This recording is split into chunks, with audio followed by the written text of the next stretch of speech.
Viewers, এখন আপনারা যেটা দেখছেন এটা একটা গ্রামোফোন।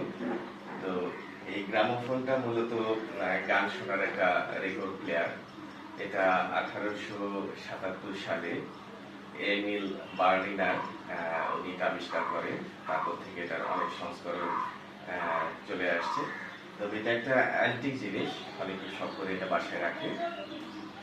তো এটা কিন্তু এখনো বাজে, মানে এখনো প্লে হয়, তবে এগুলোর সিডি ক্যাসেট এখন আর আগের মতো পাওয়া যায় না। তবে অনেকে যারা শখ করে এই জিনিসটা কেনেন, তারা সেখানেই এগুলোর সিডি কালেকশন করে। তো এখন এখানে যেটা দেখছেন এটা মূলত আসলে স্পিকার, এখান দিয়ে সাউন্ড আসে।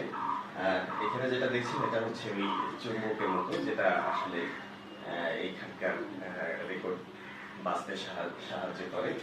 আর এটা হচ্ছে একটা